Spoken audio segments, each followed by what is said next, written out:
बोलो तुलसी मैया की जय हो। बोलो कार्तिक महात्म की जय हो। आज कार्तिक महात्म्य का 19वां अध्याय है।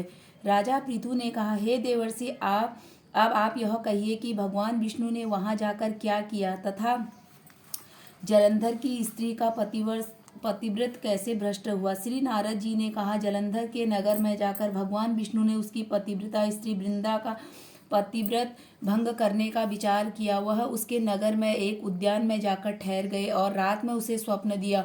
वह उनकी माया और अद्भुत कार्य पद्धति थी और उसकी माया द्वारा जलंधर की स्त्री पतिव्रता वृंदा ने रात में स्वप्न देखा कि उसका पति नागिन होकर सिर पर तेल लगाए महिष पर चढ़ा है। वह काले रंग के फूलों की माला पहने हुए है तथा उसके चारों ओर हिंसक जीव हैं। वह सिर मुंडवाए हुए अंधकार में दक्षिण दिशा की ओर जा रहा है। उसने अपने नगर को समुद्र में डूबा हुआ देखा और इस प्रकार से बहुत से भयानक सपने देखे। फिर तुरंत ही वह जाग पड़ी और सपने के संबंध में विचार करने लगी। इतने में उसने सूर्य को उदय होते हुए देखा तो सूर्य में भी एक छिद्र दिखाई दिया तथा एक कांतिहीन था। इसे उसने अनिष्ट जाना और भयभीत होकर रोने लगी। वह छज्जे पर गई, अटारी पर चढ़ी, भूमि पर उतरी, मगर उसे कहीं पर भी शांति प्राप्त न मिली। फिर वह अपनी दो सखियों को लेकर उपवन में गई, परंतु वहां भी उसे कल न पड़ी। फिर वह जंगल में निकली, पर वहां भी उसे चैन नहीं आया। वन में उसने सिंह के समान दो भयंकर राक्षसों को देखा, जिससे वह अत्यंत भयभीत होकर वहां से भागने लगी। उसी समय वहां अपने शिष्यों सहित एक मौनी तपस्वी आ गए तो वृंदा उससे गले में हाथ डालकर उसे अपनी रक्षा के लिए यातना करने लगी। मुनि ने अपनी एक ही हुंकार से उन दोनों राक्षसों को वहां से भगा दिया। वृंदा को आश्चर्य हुआ कि वह भय से मुक्त हो मुनि को हाथ जोड़कर प्रणाम करने लगी और कृतज्ञता का ज्ञापन किया। फिर उसने मुनि से अपने युद्धरत पति के संबंध में उसकी कुशल क्षेम का प्रश्न किया। मुनि ने मौन हो आगे पीछे देखकर कहना चाहा। उसी समय दो वानर उनके पास आकर हाथ जोड़कर खड़े हो गए।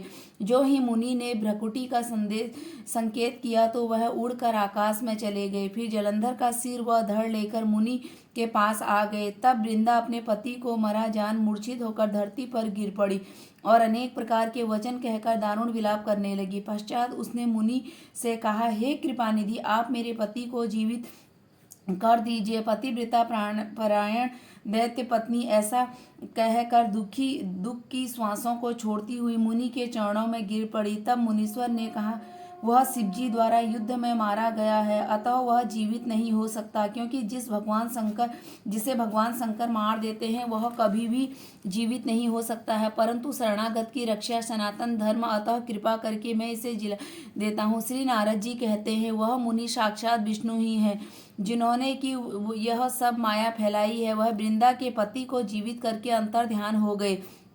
जलंधर ने उठकर वृंदा का आलिंगन किया और उसका मुंह चूमा। वृंदा भी पति को जीवित देखकर बहुत खुश हुई। अब हुई और बहुत सी बातों को स्वप्न का समझा। पश्चात वृंदा सकाम हो बहुत दिनों तक अपने पति के साथ विहार करती रही। एक दिन उसने सूरत एवं संभोग काल के अंत में भगवान विष्णु को पहचान लिया तो उससे ताड़ित हुई बोली, हे पराई स्त्री के गमन करने वाले विष्णु, तुम्हारे शील को धिक्कार है। मैंने जान लिया कि वह मायावी तपस्वी तुम्ही थे। हे राजन, ऐसा कहकर परम क्रुद्ध हो पतिव्रता ने अपने तेज को प्रकट करते हुए साँप दिया। जो तुमने अपनी माया से दो राक्षस मुझको दिखाए थे, वह दोनों राक्षस किसी समय तुम्हारी भी स्त्री का हरण करेंगे और उनके विरह में दुखी होकर तुम वानरों की सहायता से वन में भ्रमण करोगे और यह सर्वेश्वर जो इस समय तुम्हारा शिष्य बना हुआ है, यह तुम्हारा साथी होगा।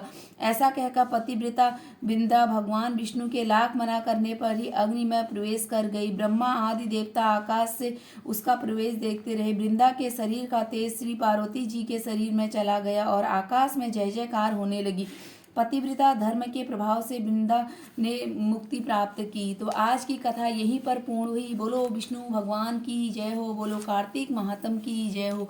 बोलो तुलसी मैया की जय हो। बोलो शंकर भगवान की जय।